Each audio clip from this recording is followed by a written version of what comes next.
안녕 친구들, 잘 지내죠? 오늘도 가벼운 마음으로 귀중한 말씀을 잘 살펴봅시다. 기도하고 시작할게요. 하나님 아버지, 오늘도 말씀을 기대하며 책을 펴니다. 저희 마음속에 말씀이 콕 들어오게 도와주세요.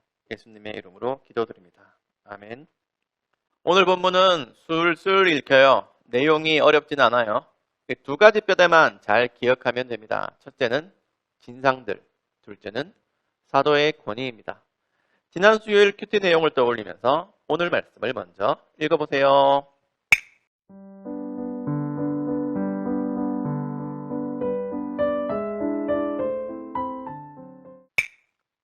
잘 봤지요? 1분단은요 1절에서 5절인데 바울의 행적을 알려줘요. 바울이 바나바와 디도를 데리고 예루살렘으로 가서 사도들을 만납니다. 사도, 여기서 기본 상식을 하나 더 탑재해보자. 사도는 하나님께서 보내신 복음 전도자라는 뜻이에요. 불일사, 무리도를 써서 사도인데 비슷한 단어로는 외교관으로서 대사, 특사, 조선시대의 사신, 암행어사 등이 있어. 정도와 사도 할 때 그게 아닙니다. 사도세자 할 때의 사도 역시 아니에요. 유명한 애니 신세기 에반게리온에 나오는 그 사도는 맞아요. 한자가 똑같아. 에반게리온 이름 자체가 복음이란 뜻이고 그 애니메이션 자체가 성경을 기초로 만들어낸 판타지 애니라서 그래요. 성경을 기초로 한다니까 좀 이상한데 성경을 가져와서 만들어낸 판타지. 에반게리온만 그런 게 아니야. 던파에도 디지몬에도 마비노기에도 메이플에도 베르세르크에도 제5인격에도 사도가 나오는데 뜻은 대충 비슷해요. 파견인. 성경의 사도 역시 파견인으로서 뜻은 비슷한데 하는 일은 정반대예요. 게임이나 애니에 나오는 사도는 세계를 파괴하고 인류를 위협하는 악의 무리인데 성경의 사도는 복음으로 세계를 구하고 인류를 구원하는 사람들이에요. 본래 예수님의 제자들이었다가 예수님이 승천하신 이후에 1차 전직으로 사도가 되어서 예수님의 죽으심과 부활을 전해요. 생각하자. 예수님의 제자는 몇 명? 12명. 사도는 그러면 12명 뿐이겠네? No. 예수님의 사도들은 12명이지만 교회가 임명한 교회의 사도들도 몇 분 있었어요. 하지만 바울은 승천하신 예수님께서 초자연적으로 개입하셔서 임명한 사도입니다. 그래서 사도 바울 사도 한다는 건 목사 봉찬, 봉봉 목사라고 부르는 것과 똑같아요. 이런 사도라면 굉장히 교회에서 중요한 위치에 있는 거죠. 그만큼 사도의 권위가 강력하지. 그러나 사도의 권위라는 건 장풍 쏘고 병고 치고 귀신 쫓아내는 거 그런 거 아니에요. 내가 크림빵을 좋아하니 성도들도 크림빵을 드세요 하는 것도 아니야. 사도의 권위란 예수님의 죽으심과 부활을 전달하는 권위예요. 사극을 보면 어명을 받으시오 하는 장면이 나와요. 두루마리를 확 펼치는데 그걸 든 사람이 누구든 다 엎드리지. 어명의 전달자일 뿐이지만 왕의 권위를 등에 업었죠. 그래서 계급이 높은 사람이라도 왕 앞에 있는 것처럼 행동해요. 심지어 명나라 황제가 사신을 보내 친서를 전달하면 세종대왕님도 그 앞에 무릎을 꿇었어. 사도의 권위도 마찬가지. 하나님의 권세, 복음의 권세를 등에 업어서 위대한 거지 사람이 위대한 건 아니에요. 위대한 업적을 달성할 수는 있어도 그 이상을 넘어서면 안 되죠. 보세요. 사극에서 두루마리를 든 하급 공무원이 어명을 받는 전직 영의정 머리를 두루마리로 탁탁 때리면서 똑바로 해라. 인사 잘한다. 하는 순간 그건 정통 사극이 아니라 퓨전 사극이 되는 거야. 바울은요, 틈만 나면 자기 그 사도 자격을 증명해요. 사도의 권위를 내세워요. 갈라디아서 1장 1절에서도 봤잖아.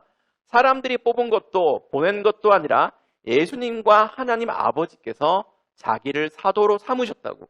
왜? 복음의 권위를 잘 세우기 위해서. 그래야 전도가 잘 되니까. 속된 말로 말빨이 서니까. 그러니까 왜 그렇게 자격 증명에 집착하냐고? 수요일에 말했지요. 교회 안에 진상들이 있었다고. 그 인간들을 달리 어떻게 부르나요? 구체적으로 무슨 짓을 벌이나요? 1문단을 참고해 보세요.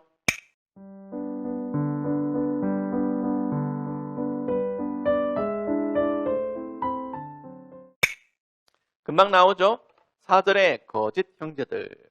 이것들은 교회 공동체에 몰래 들어와서 찐 형제들을 율법의 종으로 만들고 그리스도 안에서 누리는 자유를 훔쳐봐요.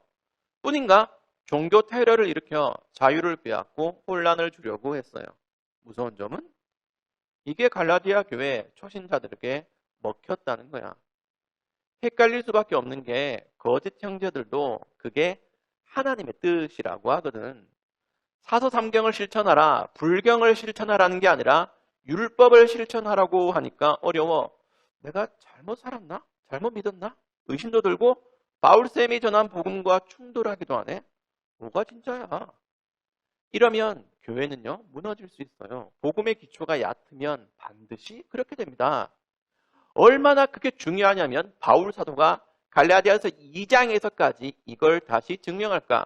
바울은 다른 사도들에게 자격을 인정도 받았다고 해요. 그래서 하나님이 파견하시고 사도들이 인정한 내 말이 맞아. 내가 전한 게 바른 복음이야 라고 애타게 증명해요. 다른 누구도 아닌 갈라디아 성도들 당신들 이방인을 위한 파견인 사도가 바로 나라고 이제 함께 자유를 누리자고 본론을 말할 겁니다. 오늘 본문에도 올리원 유일한 복음이 들어있어요. 그리고 2021년에 우리도 변하지 않는 그 복음을 믿고 구원을 받아 자유를 누리죠. 적용해보자. 똑같은 복음을 받은 우리는 어떻게 살아야 할까요?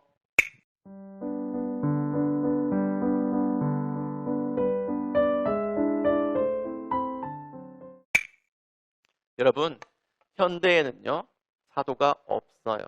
더 이상 사도가 탄생될 수도 임명될 수도 없어요. 사도를 보고 싶으면 에반게리온이나 찾아보든지 교회 안에 누가 나는 사도 김봉찬입니다 하고 명함 주거들랑 관심을 주지 마세요. 하지만 사도란 이름이 사라졌다 해도 사도의 권위는 남아있다는 걸 잊지 마세요. 교회 역시 복음의 권위를 등에 업고 있어서 고귀한 존재입니다. 우리도 복음을 전달할 고귀한 사명을 받은 파견인이에요. 우리도 세상으로 보내심을 받은 복음 전도자 그리스도인이에요. 이걸 마음에 새깁시다. 그리스도인은 이 힘든 세상에 관심과 위로만 받는 나약한 존재가 아닙니다. 마음의 평안을 위해 종교를 선택한 종교인이 아니에요. 그냥저냥 숨만 뻐끔뻐끔 쉬면서 교회당만 왔다 갔다 하고 때맞춰 온라인 예배에 참석하는 걸로 내 할 일 다 했다고 하면 안 돼요. 우리는 사도는 아니지만 성도입니다. 그래서 할 수만 있으면 복음을 전하는 게 우리가 할 일이에요. 이걸 적용하세요. 한 달짜리 프로젝트로 해보자. 한 달 이내에 딱 한 사람, 그 사람을 찾아서 기도한 후에 교회 가보자. 예수님 믿을래? 물어보고 전도하는 일 해보자. 여러분이 그렇게 성도로서 살 때 하나님이 여러분을 기뻐하실 겁니다. 기도할게요. 하나님 아버지, 저희 삶에 주어진 일들을 못 본 척하지 않게 해주세요. 하나님이 맡긴 사명을 잘 수행하는 왕의 전달자가 되게 해주세요. 예수님의 이름으로 기도드립니다. 아멘. 여러분 9월 한 달 잘 보내고 있죠? 잘 지내고 매일매일 큐티 열심히 하고 또 다음 큐티 영상으로 다시 만납시다.